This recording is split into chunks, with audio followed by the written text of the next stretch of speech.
কখন আপনি নো কন্ট্রাক্টটা ভাঙবেন? বা মাঝে মধ্যে রিয়েলিটি চেক করার জন্য আপনার নো কন্ট্রাক্টটা ভাঙতে হবে।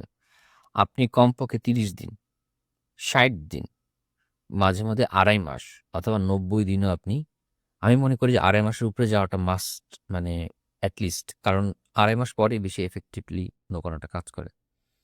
তো আপনি ২-২.৫ মাস পরে যদি আপনি মনে করেন যে আপনি হিল হইছেন, আপনি তাকে আনব্লক করে বা তার প্রোফাইল স্টক করে দেখেন আপনার কি অবস্থা। যদি দেখেন যে তার কোনো ছবি বা কোনো কিছুতে আপনি আসলে আবারও অসুস্থ হয়ে যাচ্ছেন, আপনার খাওয়া-দাওয়া বন্ধ হয়ে যাচ্ছে, আপনার খারাপ লাগতেছে, কিঞ্চিৎ পরিমাণ হইলেও আবার নো কনট্যাক্ট এ যান। আমার ভিডিওগুলো আবার দেখেন, আবার নো কনট্যাক্ট এ যান। হ্যাঁ? বাট আ ওই ১ মাস ২ মাসের আগে আমি এটলিস্ট ২ মাস ১৫ দিনের আগে আপনার আসলে তার সাথে মানে তার প্রোফাইলও স্টক করা উচিত না। মানে এটা ফোকাস রাখবেন। This is one thing. কেন বললাম যে নো কনট্যাক্ট টা ব্রেক করে তাকে স্টক করবেন? দেখার জন্য আপনি কতটুকু হিল হইছেন। যদি দেখেন যে না আপনার এখনো কষ্ট দেয়, হ্যাঁ? তাহলে আপনাকে আবার নো কনট্যাক্ট এ যাইতে হবে পুরাপুরি। এখন আপনি সত্যিই তার লাইফে চান। যত কিছুই হোক সে আপনাকে হার্ট করছে, আপনার সাথে ধোঁকা দিছে, হ্যাঁ? যত কিছুই হোক আপনি তাকে চান। যদিও সেটা আমি কোনোভাবেই রিকমেন্ড করি না, কোনোভাবেই না। যে আপনাকে ধোঁকা দিছে, যে আপনাকে কষ্ট দিছে, আপনার লাইফ থেকে চলে গেছে এবং যে এতদিন যে যোগাযোগ ছিল না এর মধ্যেও সে হয়তো অনেক কিছু করছে। এখন আপনি বলতে পারেন তাহলে আপনি কেন যোগাযোগ করতে মানা করছেন? আপনি যোগাযোগ করলে সে আরো বেশি করত। আপনাকে দেখানোর জন্য আরো বেশি করত। আরো বেশি পাগলামি করত। সো বরং তাকে তার মতো থাকতে দেন। আপনি আপনার মতো থাকেন। So this is one thing.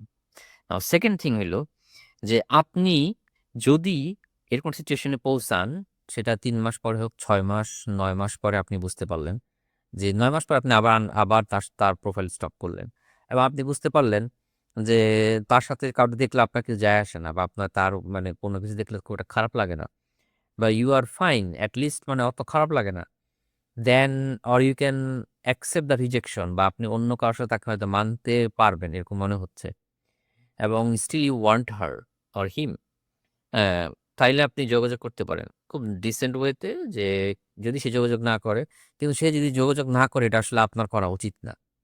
মানে সে যোগাযোগ না করলে আপনার যোগাযোগ করা উচিত না। কারণ সে যেহেতু ব্রেকআপটা করছে, সে যেহেতু সরে আসছে, যোগাযোগটা তার তরফ থেকে আসাটা উচিত। যদি না আসে তার মানে সে ইন্টারেস্টেড না। কিন্তু তারপর অনেক সময় থাকে যে হয়তোবা আপনাদের সম্পর্কটা খুব ভালো ছিল বা আপনার মনে একটা ডাউট আছে যে হয়তো সে ব্রেকআপ করছে, তার মনে হয়তো ইগো কাজ করতেছে, সে হয়তো ফেরত আসতে চাচ্ছে কিন্তু সে সাহস পাচ্ছে না। তো এই ক্ষেত্রে আপনার যদি ডাউট থাকে, যদি আপনার থাকে কিন্তু আমার ডাউট থাকে না। কারণ আমি যতটুকু জানি তারা আসলে আপনাকে চাইলে আপনাকে রিচ আউট করবে। অ্যা এবং সে অন্য কিছুর মধ্যে সে নিজেকে নিমজ্জিত করছে। অন্য কিছু নিয়ে সে ব্যস্ত আছে। বাট তারপরও আপনি যদি যোগাযোগ করতে চান তাহলে আপনি যোগাযোগ করবেন তাও ৬ মাস থেকে ৯ মাস পরে। সিঙ্গেল থাকলে থাকলো আর যদি সম্পর্কে চলে গেলে তাহলে বুঝতে পারলেন যে আপনার আসলে ভ্যালু নাই তার কাছে। তা আপনার জানারও দরকার নাই যে ৬-৯ মাসে কি হইছে। আপনি তাকে রিচ আউট করে আপনি তার সাথে নাইসলি কথা বলে দেখতে পারেন। যদি সে কথা বলতে চায় তো ভালো। কথা বলতে না চাইলে তো আপনি বুঝে গেলেন যে এখানে আসলে কোনো ইনভেস্ট করা মানে হয় না। এবং আপনার তখন রিয়ালাইজ হবে যে যা করছেন ভালোর জন্য করছেন। কারণ যোগাযোগ করলে এইটা আপনার জন্য আরো কষ্ট হইতো। হ্যাঁ? এবং আপনি যেটা করবেন সেটা হচ্ছে যে আপনি ১ম এই তার সাথে কথা বলে একদম প্রেম ভালোবাসার কথা বলতে যাবেন না। নরমালি ক্যাজুয়াল কথাবার্তা বলবেন যে, "কেমন আছো? কি অবস্থা?" বা এরকম টাইপের। সে যদি এখন সে যদি আপনার সাথে সম্পর্ক তৈরি করতে চায়, বিশ্বাস করেন সে আপনার প্রতি আগ্রহ দেখাবে, আপনার প্রতি নাইস হবে এবং কোন এক পর্যায়ে হয়তো কনভারসেশন এর মাঝখানে হয়তো চলে আসবে কথায় যে আপনারা আসলে কি চান? তখন আপনি হয়তো বলে দিতে পারেন যে, "দেখো যা হওয়ার তা হইছে। Do you think we can work out? Maybe we can take it slowly. আমরা কি আরেকটা চান্স দিব কিনা? তুমি কি চাও কিনা আমরা সম্পর্কে আগের সবকিছু ভুলে গিয়ে আবার নতুন করে শুরু করতে পারি কিনা? হ্যাঁ? আমি চাই না যে আমরা সম্পর্কটা একবারে তুমি ডিসিশন মেক করো বা জাম্প করো। তুমি আমার সাথে মিশো, আমার সাথে কথা বলো, দেখো। তুমি যদি মনে করো আমাদের অতীতের সম্পর্কটার আসলে একটু হইলেও ভ্যালু ছিল বা আসলেই মনে করো যে ওইটাতে তুমি যতটুকু ইনভেস্ট করছো, আমি যতটুকু ইনভেস্ট করছি, ওইটা পুরোপুরি বৃথা না হওয়ার মানে হইতে দিতে চাও না, হ্যাঁ? তাহলে তুমি আম দেখতে পারো। We can take it slow আমরা একটু কথা বলে দেখি। আমরা দেখি আমাদের মধ্যে ওয়ার্কআউট হয় কিনা। হ্যাঁ? যদি না হয় I will be happy with your decision আমি তোমার লাইফ থেকে চলে যাবো। তোমাকে বদার করব না। This is the answer আপনি এভাবে রিচ আউট করে বলতে পারেন।